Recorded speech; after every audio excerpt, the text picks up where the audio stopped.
That's Debatable is sponsored by MB&G.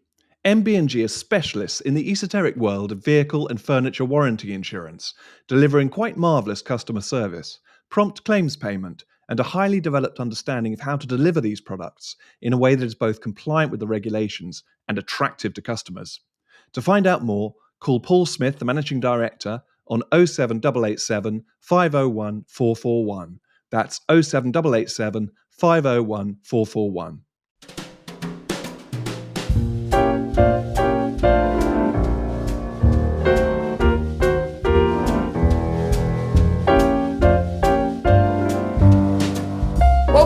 To this episode of That's Debatable, the Free Speech Union's weekly podcast with me, Connie Shaw. This week I'm joined by Cath Leng, who is a former BBC journalist, and amongst the BBC bias scandal, she has spoken out about her own experience at the BBC, specifically around the gender debate and trans issues and the conflict with women's rights and how that was dealt with whilst she was there, and eventually she ended up leaving the BBC as a result. So Kath, thank you so much for joining us. Hi. I'm sure many of our viewers may have seen some of the interviews that you've given to The Times, and also you've done an interview with Mr. Menno on his YouTube channel, and I'll link those both below. We wanted to talk about aspects of that, but also the topic of impartiality as a whole, as a principle, why it's important that our state broadcaster, taxpayer funded, needs to be impartial, and what impartiality actually means in practice. So the first thing I wanted to ask you about, one of the things that shocked me was that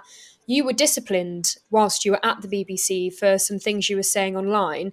Correct me if I have it wrong, but the first disciplinary came when you criticised the term cis on Twitter as a biased expression of gender identity beliefs. Would you mind sort of explaining what happened there? Yeah, sure. I didn't do, that was the point. I didn't criticise it. I explained it. So all news outlets, broadcast news outlets, have rules around what you're allowed to do on your social media. And most of them include, you can do professional analysis. And this was a professional analysis of the word cis. Cis was doing the rounds internally in the BBC, and I thought it shouldn't. So I did a Twitter thread explaining what it means. And within an hour, I was told to take it down. And the disciplinary process went on for about 6 months because I wouldn't. I said, I will take it down when you tell me what is an opinion about, what in this thread is an opinion. It said things like, it's a contested belief, or it's the expression of a contested belief system. It implies that there are two kinds of women, male women and female women. You know, all the true things that we know arise from the use of the words. You are subscribing to a certain belief system. You're subscribing to belief in gender identity. So I was saying it's not a neutral word. So it wasn't criticism. It was just a description of what it means. But I did say I will take it down if you can tell me what's wrong with it. Of course, nobody could. So that's how it just went on for a long time. 6 months later, there were two more disciplinaries, similar. And so I brought a grievance. And what became clear as an outcome of the grievance, which did vindicate me, was that a lot of people think that you can't say across outlets that there are only two sexes and you can't change sex. I think you can't say that despite the fact that it's true. And that's a scandal. You can't say it because it's true. The truth lands on one side of this debate, right? Sex is not determined by the brain. You cannot change it. There are two. Those are all the facts, and they all land on one side of the debate. And because there is a facade of impartiality, which all outlets attempt to maintain, they say we can't sit on one side of this fence. We have to be impartial about whether or not you can change sex and whether or not there are two sexes. And I can actually read to you what it said in my disciplinary. Basically, it said, it doesn't matter if what you said is accurate because it still brings into question your impartiality. So simply because you're saying something that is true, that puts you on one side of the debate, that means you're not impartial, which I thought was extremely revealing, because if there's one thing that we ought to be able to say, it's something that's true. So when I trained as a journalist, there were two things that matters. One was contempt of court and one was defamation and libel. McNay's Essential Law for Journalists was, relatively slim volume. There wasn't even ipso. There wasn't even the Press Complaints Commission. We had the Press Council, and there was no Ofcom. It was relatively free environment. If it was true and you didn't breach the rules of contempt of court, you could basically publish it, and that was the idea of it. That was what I knew as a journalist. If it's true, you can. It's a defence to everything. Now we are in a situation where if the fact that it's true is actually a reason why you shouldn't be able to say it. Now, I will say the BBC has moved on somewhat since that time, and I think is leading other broadcasters to do the same. We have had confirmation this week that the BBC has started to refer to men who identify as women, call them biological male who identifies as a woman. But at Seen in Journalism, which is the network that I work with, we've had confirmation that it's policy, it's editorial policy. So where it's said to help the understanding of the viewer, reader, listener, that is the wording that will be used. A biological male who identifies as a woman. Is that new as a result of the scandal? That's not just as a result of Prescott. That is something that they've been working towards for a while. We've seen it used quite often, I think with all outlets, but also at the BBC. It depends who's on the day. So when I was working there, if I was on and there was a trans story, I could get in the phrase, like using the toilets of the opposite sex. And somebody else who was on a different day would write something about acquired gender, flim flam. So there's a little bit of on the day. So we did think, maybe it's just an on the day thing. Some people are moving towards it, but now we have had it confirmed. This is policy. And that's what they'll be doing going forward. So that's really good, because that means there's no going back from that. Obviously, we would like the BBC to go further and take self-ID out of the style guide completely. And this is only kind of when it helps the audience understanding. Obviously, I think a lot of people agree with me, that it always helps audience understanding. Every single time it helps audience understanding to know the sex of the person you're talking about. So we obviously would like it to go further, but we can see that others now are following. Like the press has really led the way on this. And Times Radio, I would say, in the broadcasting, that they are leading the way somewhat.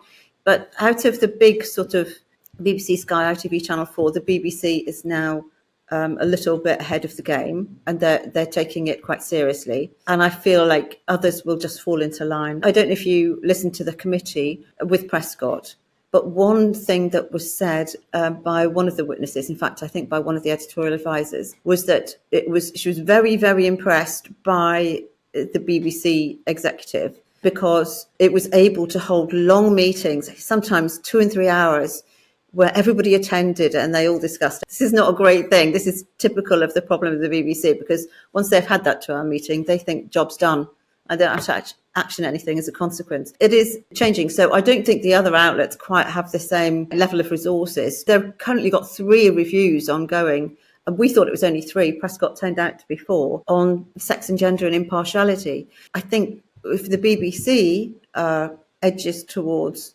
accuracy and impartiality, then other outlets will follow. Channel 4 has just done something this week which has enraged gender identity activists and didn't comply with preferred pronouns for Sophia Brooks. It's extraordinary that we're talking about the BBC edging towards impartiality and other people following. One of my main issues with this whole scandal is that there will be many people out there, perhaps not so much of the younger generation who get lots of their news from TikTok and social media generally, but there will be people out there who only listen to the BBC, partly because they are under the impression that it is impartial, and therefore you shouldn't, on principle, need to listen to other outlets, in my opinion, if the BBC is truly impartial. How long did you work for the BBC, Kath? About 25 years. I'm not saying it's impartial on sex and gender, not at all. It's been on the other side of the story for more than 10 years. It's been harmful, and it's harmful. And everybody coming out after Prescott and saying, don't have a go at the BBC, it's the UK's most trusted news institution. It's like, that is exactly why we should have a go, because people believe you. If you tell children that you can be the opposite sex, they will believe you. If you tell parents that their child will kill themselves if they can't access medical protocols for not liking dresses, then parents will believe you. It's irresponsible, it's harmful, don't do it. And they've done it for a long time, really a kind of terrible safeguarding disaster. So they need to do a lot more than just explain that somebody in a court case is a biological male. they do need to do a lot more than that, and we're going to keep pushing them all the way. They do understand that there's a problem. I don't think it's particularly helped that Deborah Turnus and Tim Davies have left. The tide has somewhat stemmed of kind of just terrible affirmative content that was coming out. The tide has somewhat stemmed. But even now they pop up, and there are some really good accounts on Twitter who see it every time. Some terrible thing about a trans lived experience for the Trans Day of Remembrance or something like that. Radio Jersey decides to do a whole programme about it. But we're really on the alert, and we have like problem areas. So like BBC Regions is a big problem area. There is a little bit of a Wild West, kind of out of control. London doesn't really have that much say on what goes on their websites or on their shows. Even the health hubs has been reaching out, which is unheard of. They really should have been on it 6-7 years ago. They should have picked up from where Hannah Barnes and Deb Cohen left off. Could I just go back to the disciplinary procedure that happened? And you say that it took 6 months. What were they investigating for 6 months? Because the thread was there.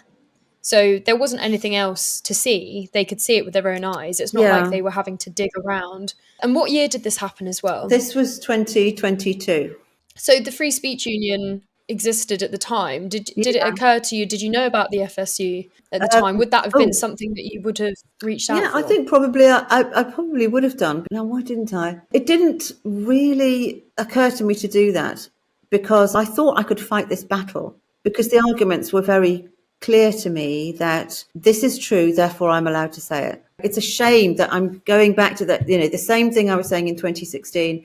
This is true, let's say it. It's so basic, and yet, I wasn't allowed to. So I thought I was on very solid ground. So probably the FSU could have helped. You have to recognise that free speech generally is different from when you're a journalist. It is a different thing. When you join the BBC, you sign away your free speech online, as it were. So you agree to that. I couldn't have said, this is terrible, I don't agree with it, yada, yada, yada. Because you say your social media has to be impartial. People aren't allowed to know what your views are.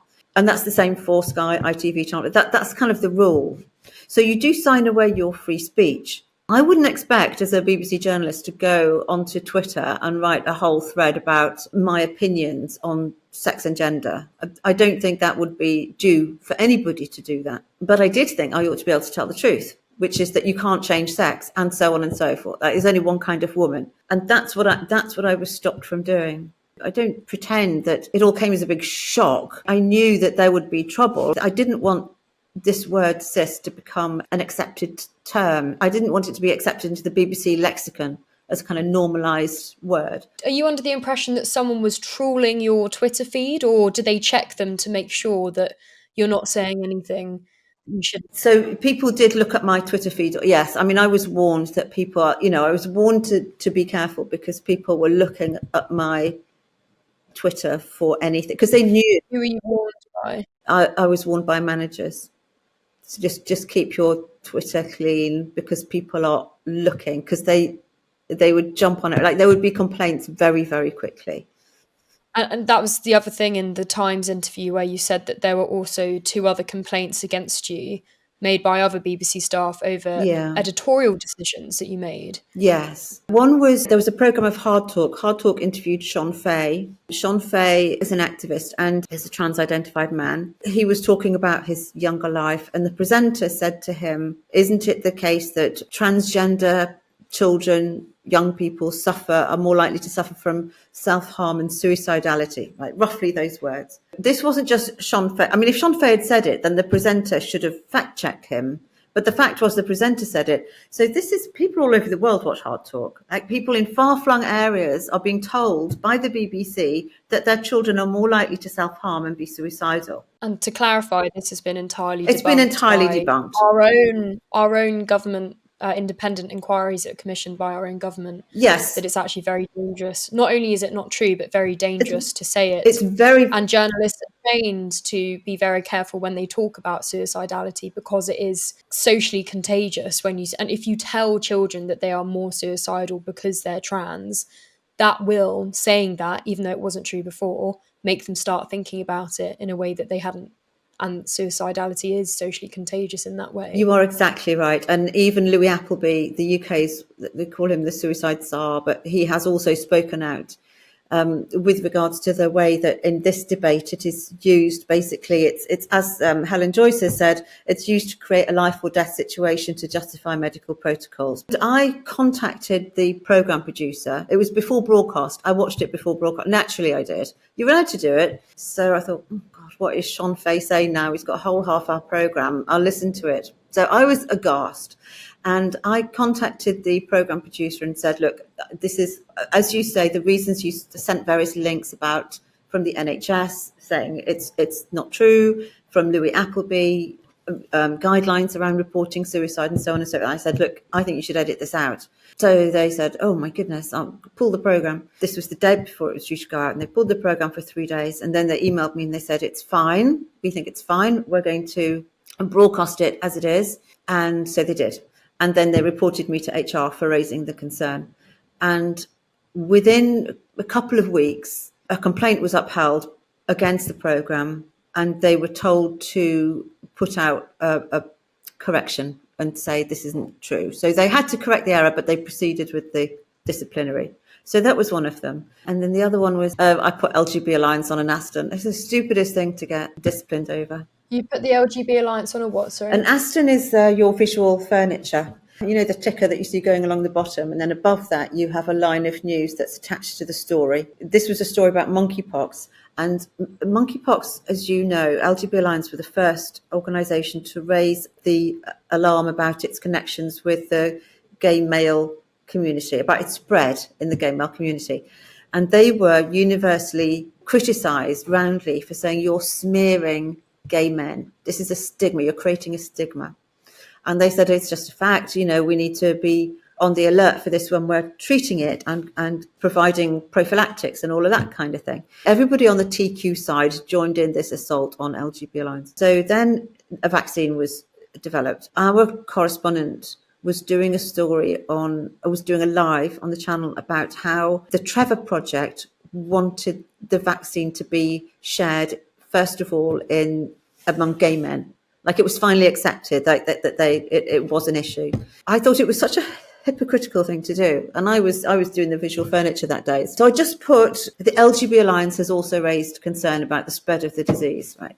Because apart from anything else, there are people in the LGBT community who only trust the LGBA now. Like they don't trust the wider TQ campaign environment. So I thought, well, let's do a story for everybody. 2 people came to me and said, you have to take that down. So I said, no, I'm not going to do that. They got quite exercised, and I just said, no, I'm not taking it down. And then I was reported again for hostility. So that was an example of active censorship, that they didn't even want to name the group that had first raised the concern about this news story, that it was in fact an issue disproportionately affecting gay men. That was active censorship. That was an attempt at censorship. The previous year, we'd just done a story about conversion therapy with 2 affirmative spokespeople, and I'd said we should get transgender trend on as an alternate voice. And I was told, no, we can't have those on because some people think they're anti-trans.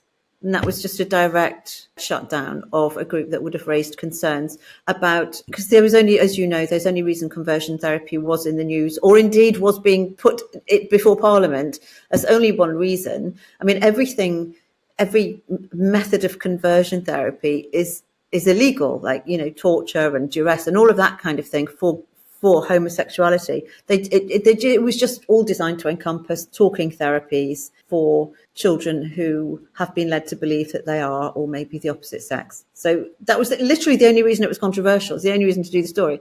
So to clarify, that conversion therapy concern was that by having a blanket ban on conversion therapy, that would prevent some therapists who were not affirming of a child's belief that they may be the opposite sex, and therefore those therapists would get into trouble for saying to a child, why do you think this, rather than immediately saying, yes, you are a girl, or yes, you are a boy because you tell me so. That was the concern. And so they didn't want to have Transgender Trend, who is one of the oldest organisations, who first spoke up about the issue of affirmative care for children who believe that they are the opposite sex. I suppose that brings us on to what it actually means to be impartial, because I think that when we talk about impartiality, most people, including myself, when I think about impartiality, I think about it in the sense that when you cover an individual story, there must not be a bias towards either side or one opinion versus another. However, the type of bias and partiality that you're talking about is that as well, but also making sure that if you cover a story about what some people believe to be trans children or the lived experience of a trans woman, there needs to be, would you argue, an equivalent number of stories about Yeah.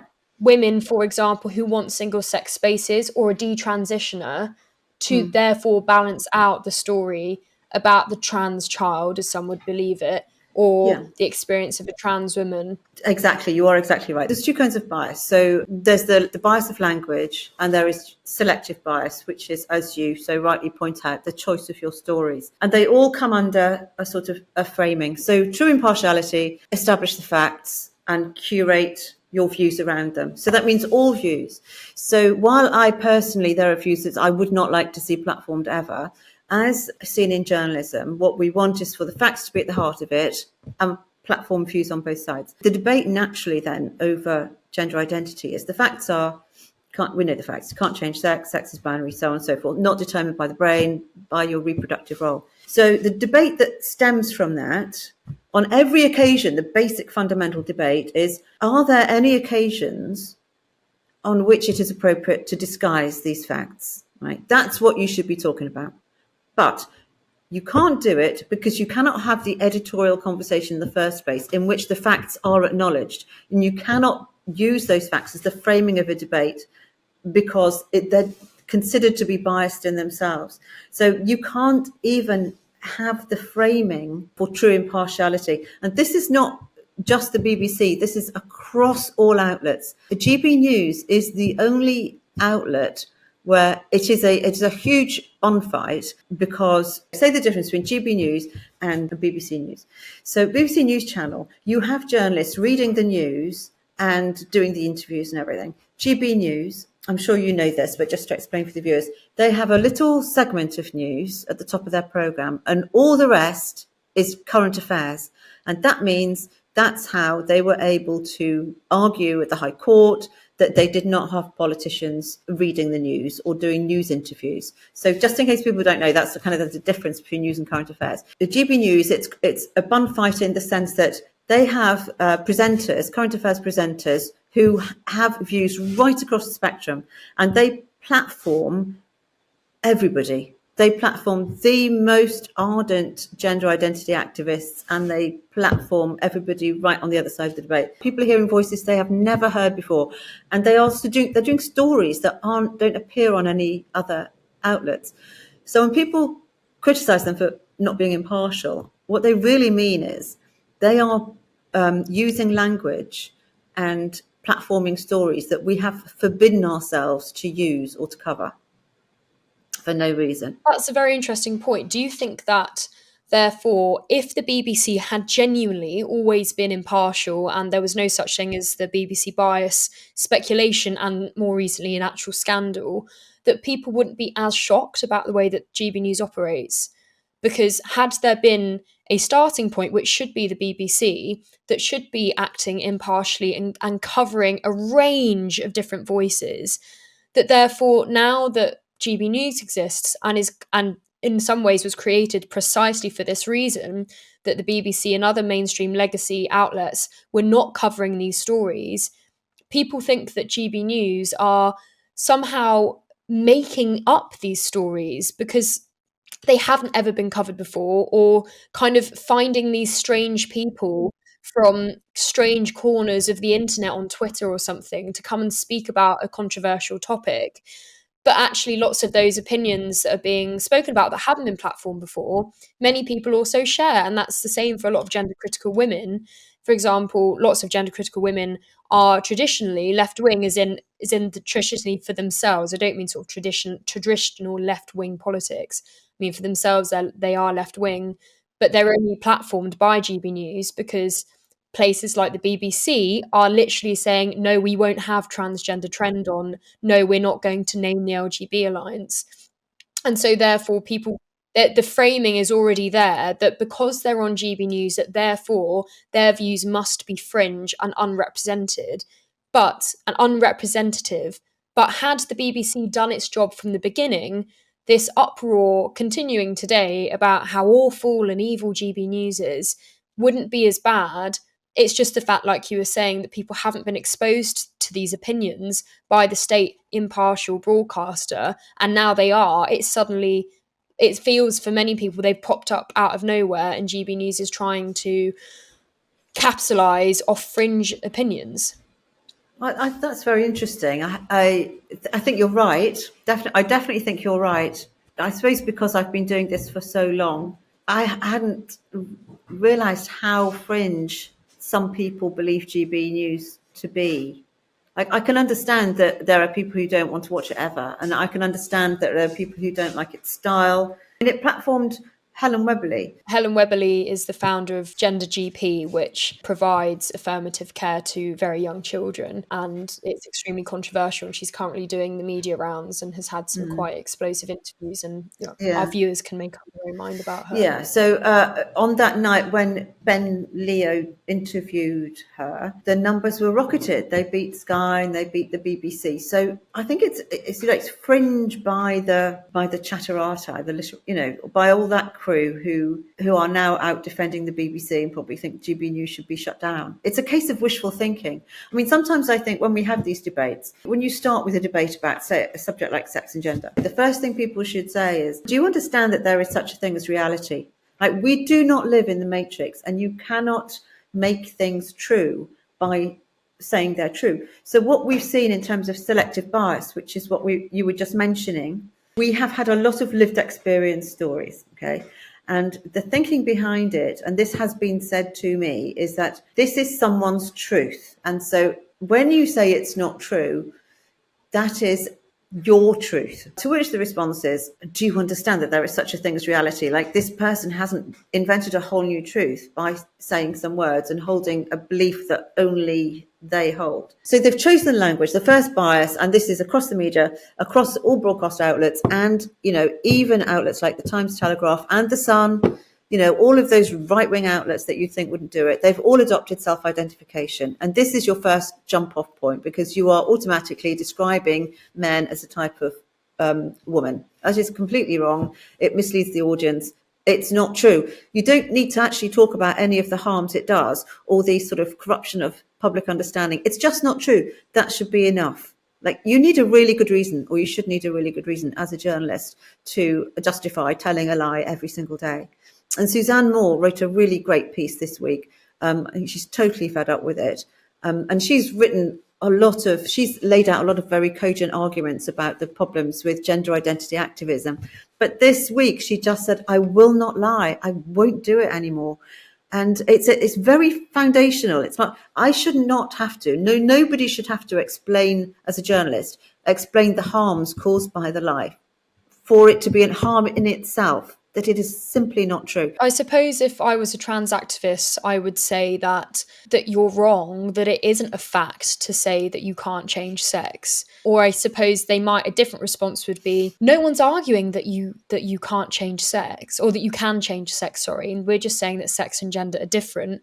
And therefore it is still an opinion to want to put I guess I've kind of just counteracted my point. It's quite hard because their arguments do fall apart very quickly. It is still your opinion to put that fact in the centre of the story. So then you think, that's what a trans activist would say, that it is still your opinion to report or to say that to change sex is not a possibility. Oh, that's fine. So then we can I would be very happy to have a debate with anybody. These are the facts, let's debate whether or not you should disguise them. But they wouldn't ever be able to have a debate based on those facts, because they can't accept them. Just from the beginning, they can't accept them. We and every other news outlet endorses that position with a style convention of self-identification for no reason, apart from, I think, fear and activism.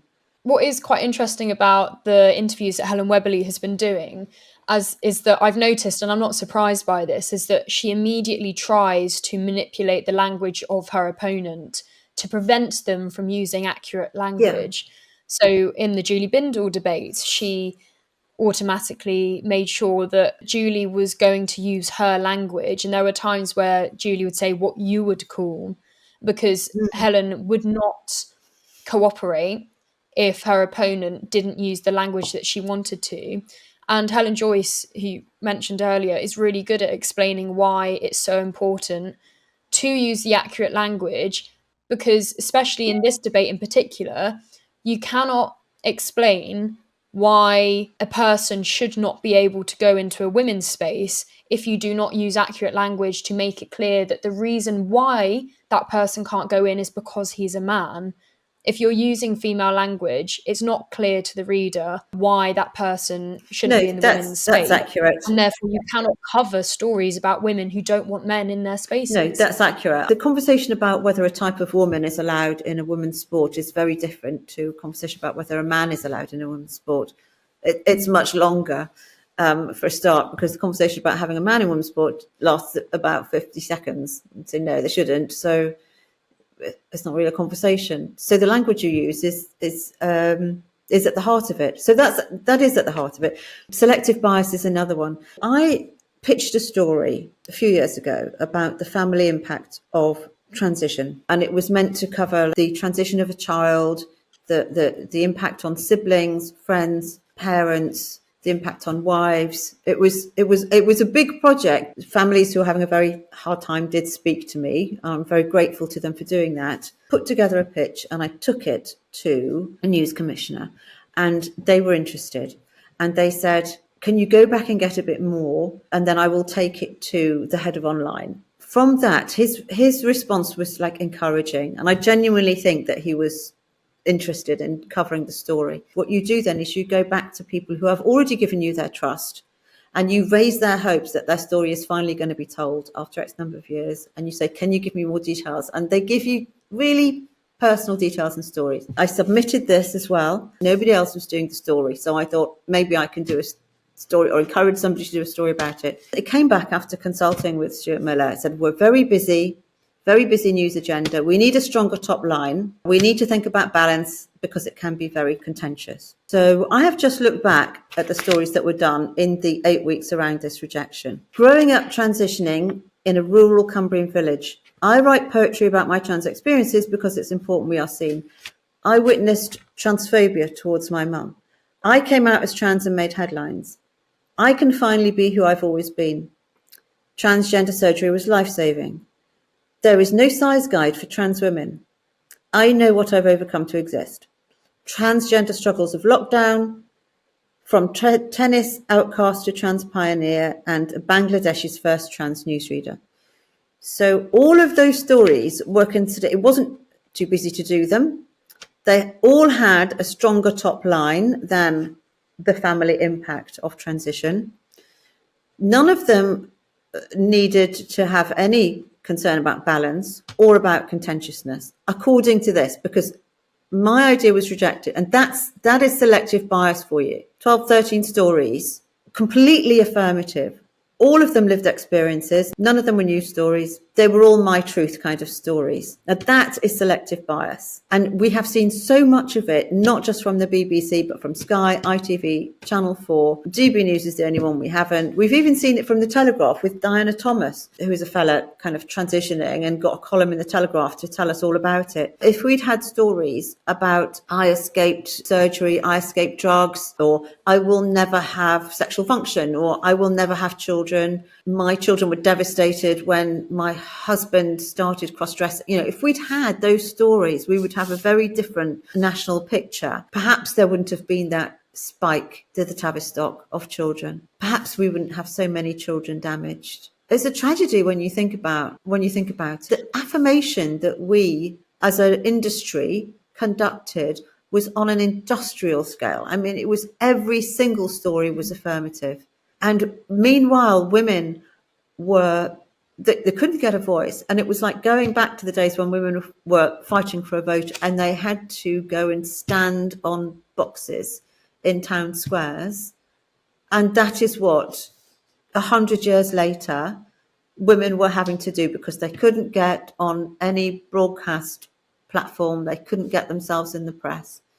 It was like a lockdown of alternate voices. So yes, selective bias has been very harmful. So that has to change as well. So will it change? I think it will. We're getting a sense that journalists are reaching out to some of these groups that have previously been considered verboten to look for stories of people who, they're a very different kind of lived experience, shall we say. We are hopeful that will change. Right? The problem with the BBC is that it turns around like an oil tanker. It's very hard. I mean, you've probably seen how indecisive they are just from the last 3 weeks. If you think we've lost 3 key figures at the top, and the committee hearing on Monday was just like a big, we didn't really learn anything new except the confirmation of what Prescott said, which is that they just have a terminal inability to see a problem and take action about it. Does it make you feel wider distrust in state institutions? Because I think I have always heard the arguments that the BBC is biased, and that it comes from both the left and the right, and people of different sides of hotly debated topics. But I don't think I ever realised the extent of how corrupt it was until I was more involved in learning about trans ideology. But it has made me doubt everything now. I was already very skeptical about lots of bodies and institutions and public authorities that we're told that we're meant to trust. But it's just another thing where, and lots of people don't trust the police anymore because of what we're seeing with the way that they treat people like Maxie Allen and Rosalind Levine, and Jamie Michael. And so it's just another public institution that British people feel like they can't trust. Do you hope to see the BBC revive in a positive way, or are you one of these people who thinks that the whole thing needs to be scrapped? It's very hard to tell. Like, I know there are good people in the BBC, really good, sincere, well-intentioned, hard-working people who are working very hard to solve this problem. So that does colour your view. You get homogenised when you go in there.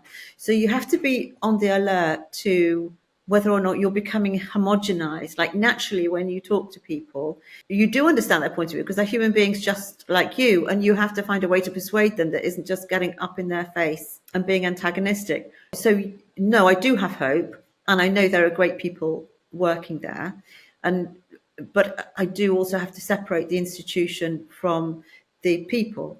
So, people say it's not institutionally biased. Individuals, I know for sure, most of them are absolutely fine. Like, most of them have said to me, you're doing the right thing, keep going. Even if every single one of them wanted to call Karen White a man, they're not allowed to. If you want to say he, they're not allowed to, because it's written in the walls of BBC framing of the story. That's what institutional bias is, in a way. They can't be truthful and accurate because they are bound by a style guide which tells them not to be. And that is the same across the board, across all institutions. And I had a conversation with a journalist yesterday at the Graham Linehan trial. He said, this is the language of the court. We have to use she, it's the language of the court. So I said, you don't have to. It's not true. He couldn't get past it. It's the language of the court. And I said, do you understand that there's a difference between being accurate and publishing a faithful account of what was said in court? So a faithful account of what was said is not necessarily accurate. You can use male pronouns. It's in the public domain that Sophia Brooks is a man. A third of the court officials, i.e. the defence, called him a man. You're allowed to call him a man, like it's a choice. But a lot of journalists and editors think it is still not a choice after all this time. The problem with impartiality, it comes with the language and the framing, basically. Those are your building blocks for a story, and you're already being affirmative right from the very start. So that does have to move. It is shifting slightly. Selective bias hasn't changed yet. Some kind of stand-up examples. So the BBC did the Darlington nurses, bit of a change for the BBC, but it's hardly held the front page. I mean, everybody else was covering the story, and all we'd done was like a hostile interview on Woman's Hour. So the story selection is changing a little bit, but they have got a long way to go. I mean, they're down here, and average is here, and they need to be up here to make up for everything that's gone on since 2015.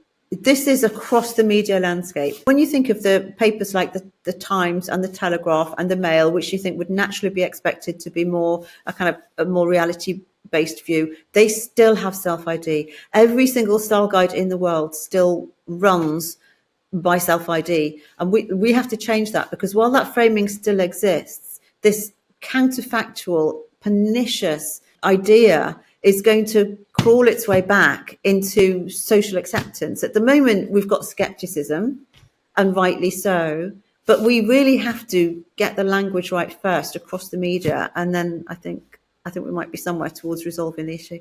Kath, thanks so much for joining us. I will link your X in the description, and also Scene in Journalism, which, remind me what Scene stands for again. Sex, Equity and Equality Network. So we work to restore accuracy and impartiality across the media landscape. Scene in Journalism is a lot more impartial than I am. I'll link them below in the amazing work that you do. Thank you very much for watching, everyone, and hopefully we'll see you in the next video. Let us know what you thought of that and what you think of the BBC bias scandal in the comments, and hopefully see you next week.